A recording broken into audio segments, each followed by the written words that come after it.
الحمد لله الذي جعل شهر رمضان سيد الشهور وموسما للعبادة والقربات، وأنزل فيه القرآن هدى للناس وبينات من الهدى والفرقان. أشهد أن لا إله إلا الله وحده لا شريك له، وأشهد أن محمدا عبده ورسوله المبعوث رحمة للعالمين. اللهم صل وسلم وبارك على محمد وعلى آله وصحبه ومن تبعهم إلى يوم الدين. أما بعد، فيا أيها المسلمون، اتقوا الله حق تقاته ولا تموتن إلا وأنتم مسلمون. Ikhwanil muslimin, bertakwalah kepada Allah Subhanahu wa ta'ala dengan sebenar-benar takwa, kerana dengan bertakwa kita akan peroleh kelepasan daripada sebarang kesusahan hidup di dunia dan di akhirat. Dan sesungguhnya syurga Allah di akhirat itu disediakan kepada mereka yang bertakwa kepada Allah Subhanahu wa ta'ala. Suatu cara untuk bertakwa adalah dengan melaksanakan puasa Ramadan. Allah Subhanahu wa ta'ala berfirman, Ya ayyuhalladzina amanu kutiba alaikumus siyamu kama kutiba alal ladzina min qablikum la'allakum tattaqun.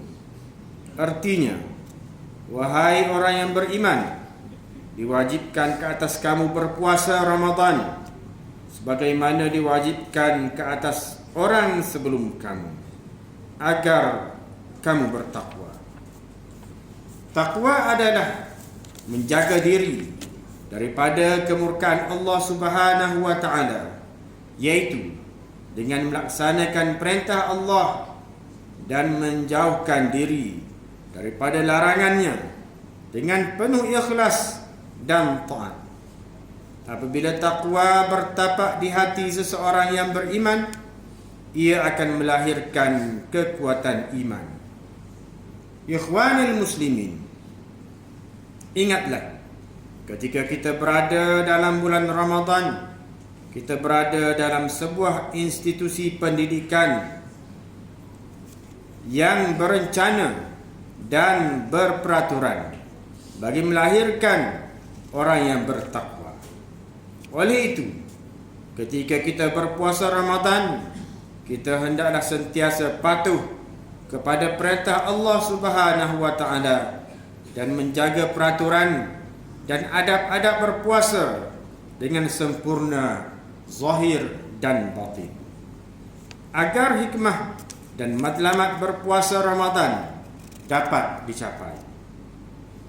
Puasa adalah sebagai sebuah perisai yang digunakan di medan perang untuk menyelamatkan diri daripada serangan musuh.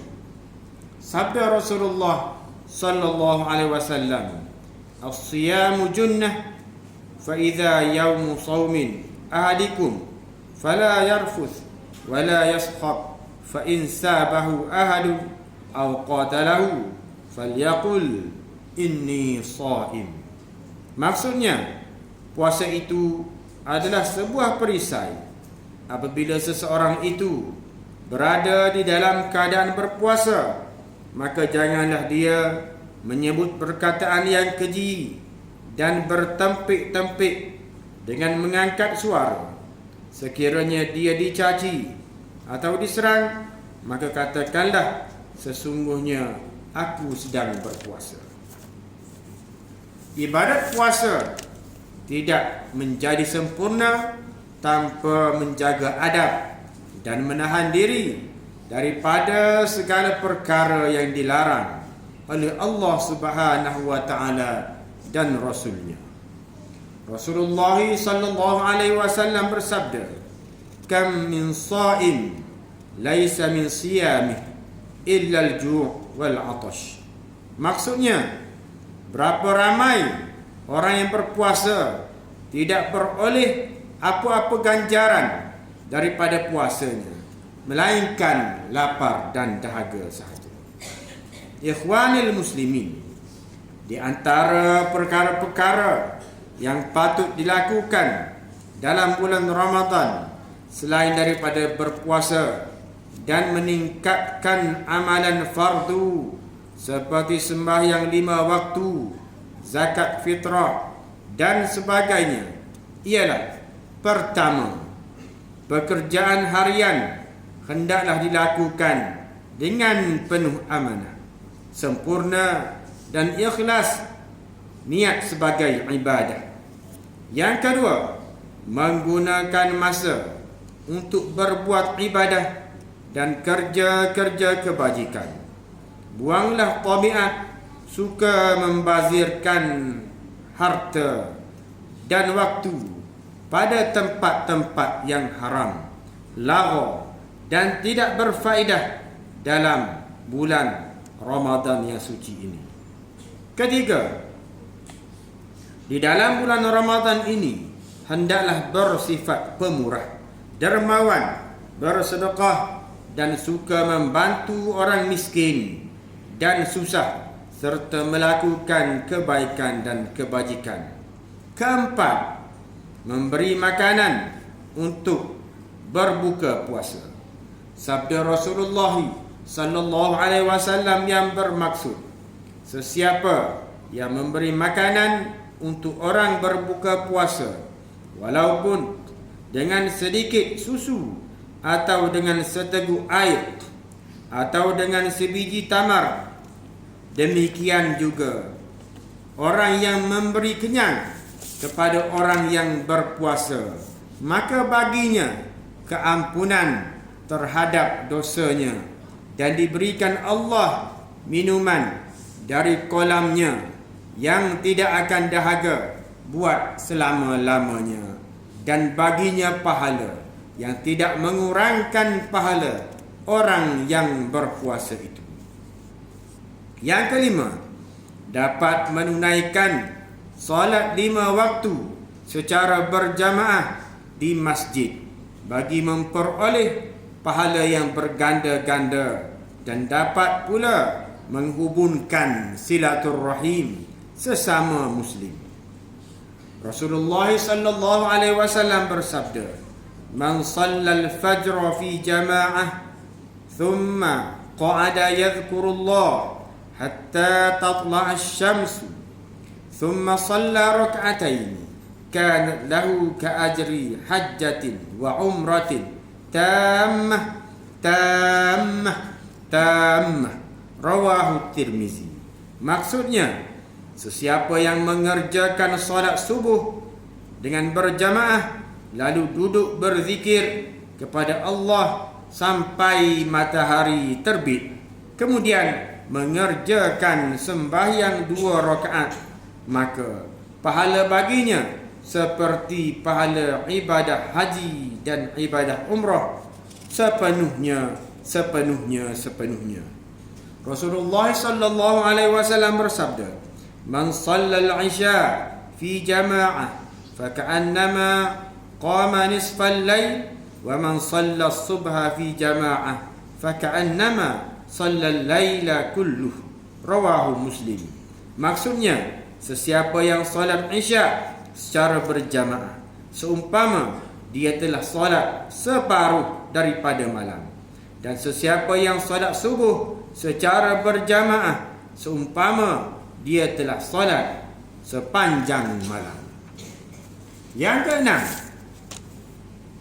hendaklah mengerjakan solat tarawih secara berjamaah di masjid selepas solat isya bersama imam sehingga selesai. Dinamakan solat tarawih kerana bermunajat seketika apabila selesai 4 rakaat dengan 2 salam. Solat tarawih boleh dikira sebagai solat malam, qiyamul lail. Rasulullah sallallahu alaihi wasallam bersabda, "Man qama ramadhana imanan wa ihtisaban ghufira lahu ma taqaddama min dhanbi. Maksudnya, sesiapa yang melakukan qiyamul lail, iaitu solat tarawih dengan penuh keimanan dan mengharapkan pahala, maka akan diberikan kepadanya ampunan kepada dosanya yang telah lalu. Solat tarawih ini adalah sunat muakkad, yakni sangat dituntut mengerjakannya. Imam Nawawi rahimahumullah mengatakan bahawa para ulama bersepakat mengatakan sunat. Solat tarawih boleh dikerjakan sebanyak 20 rakaat atau 8 rakaat, tidak termasuk solat witir selepasnya. Inilah yang telah diamalkan di dalam masyarakat kita hari ini. Bahkan ada yang berpendapat ia boleh dikerjakan lebih daripada 20 rakaat. Sesiapa yang inginkan pahala qiyamul lail dengan sempurna, maka dia hendaklah bersolat tarawih sepenuhnya bersama imam, sehingga imam selesai dan menjaga tata cara dan peraturan sembahyang jamaah itu dengan sempurna. Yang ketujuh, menggandakan amal ibadah pada 10 akhir Ramadan. Disebut dalam hadis bahawa Rasulullah sallallahu alaihi wasallam bersungguh-sungguh menghidupkan 10 akhir Ramadan dengan mengerjakan ibadah dengan beriktikaf di dalam masjid. Selepas kewafatan Rasulullah sallallahu alaihi wasallam, para isteri baginda sallallahu alaihi wasallam turut beriktikaf, begitu juga para sahabat. Mengikut pendapat yang terkuat bahawa Lailatul Qadar berada pada malam 10 akhir Ramadan. Bagi mendapatkan Lailatul Qadar, maka hendaklah menghidupkan malam 10 akhir Ramadan dengan berbuat ibadah, berdoa dan memohon ampun daripada Allah Subhanahu wa taala. Yang ke-8, bulan Ramadan adalah bulan diturunkan Al-Quran Karim. Maka hendaklah kita memperbanyakkan membaca Al-Quran, bertadarus dan bertadabbur isi kandungannya. Rasulullah sallallahu alaihi wasallam bersabda, "Afdalu ibadati ummati tilawatul Quran." Maksudnya, ibadah umatku yang paling utama ialah membaca Al-Quran. Sangat besar pahalanya, apatah lagi apabila dibaca Al-Quran dalam bulan Ramadan. Yang ke-9, memperbanyakkan zikrullah, berselawat ke atas junjungan besar Nabi Muhammad sallallahu alaihi wasallam, beristighfar yakni memohon ampun, dan berdoa untuk mendapat kebaikan di dunia dan akhirat. Jangan lupa berdoa selepas sembahyang fardu dan ketika sebelum berbuka puasa dan selepas bersahur. Di antara doa Rasulullah sallallahu alaihi wasallam apabila berbuka puasa ialah Allahumma laka sumtu wa ala rizqika aftartu, dhahaba adh-dhama'u wabtallat al-'uruq wa thabata al-ajru insyaallah ta'ala. Yang ke-10, jangan lupa membayar zakat fitrah, kerana zakat fitrah dapat membersihkan orang yang berpuasa daripada perkara sia-sia dan kotor yang dilakukan ketika berpuasa. Yang ke-11, ketika berpuasa, jagalah lidah daripada menyebut perkara-perkara yang tidak baik, seperti mengumpat, berbohong, berlagak, bergaduh dan sebagainya. Yang ke-12, bersederhanalah ketika makan dan minum. Jangan berlebihan, apatah lagi membazir, kerana makan berlebihan itu akan mendatangkan berbagai penyakit. Perut adalah rumah penyakit. orang yang banyak makan dan minum akan banyak tidur, dan orang yang banyak tidur umurnya berlalu dengan sia-sia tanpa dipenuhi dengan amal ibadah dan perkara yang berfaedah. Ingatlah, puasa mempunyai banyak faedah, keutamaan dan kelebihan apabila dilakukan dengan sempurna. Hal ini diakui oleh semua orang, termasuk mereka yang bukan Islam.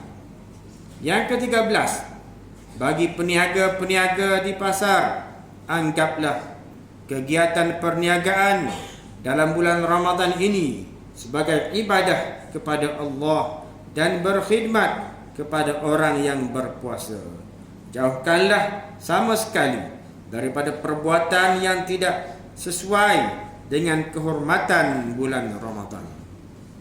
Ikhwanil muslimin, rebutlah peluang melakukan amal ibadah dan berbuat kebajikan dalam bulan Ramadan, kerana ganjaran pahalanya berganda yang sukar diperolehi pada bulan-bulan yang lain. Ikhwanil muslimin, akhirnya marilah kita berdoa kepada Allah Subhanahu wa taala agar menyelamatkan kita semua daripada segala wabak, penyakit dan bala bencana. Perbanyakkanlah melakukan amal soleh dan menghindari segala perkara yang membawa kemurkaan Allah Subhanahu wa taala. Ingatlah bahawa mengambil risyuah dan salah guna kuasa, mengambil bahan-bahan yang memabukkan dan salah guna dadah serta segala perbuatan haram akan membawa kehinaan di dunia dan akhirat. Khatib juga ingin menegaskan bahawa di dalam harta kita terdapat hak orang lain yang perlu kita tunaikan, khususnya zakat. Majlis Agama Islam Kelantan adalah badan yang dipertanggungjawabkan untuk menguruskan zakat dan wakaf di negeri Kelantan. Justru salurkanlah zakat dan wakaf anda kepada majlis. Pihak majlis juga memerlukan kerjasama semua pihak untuk menyalurkan maklumat golongan yang memerlukan sekiranya diketahui, agar mereka yang kurang bernasib baik akan mendapat pembelaan sewajarnya.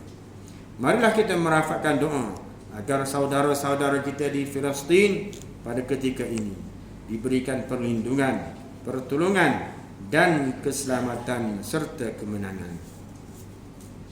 Barakallahu li wa lakum bil Qur'anil azim wa nafa'ani wa iyyakum bima fihi minal ayati wa dzikril hakim wa taqabbala minni wa minkum tilawatah innahu huwas samiul alim. Aqulu qawli hadza wa astaghfirullahal azim li wa lakum wa lisairil muslimina wal muslimat wal mu'minina wal mu'minat al ahya'i minhum wal amwat fastaghfiruhu innahu huwal ghafurur rahim. Allah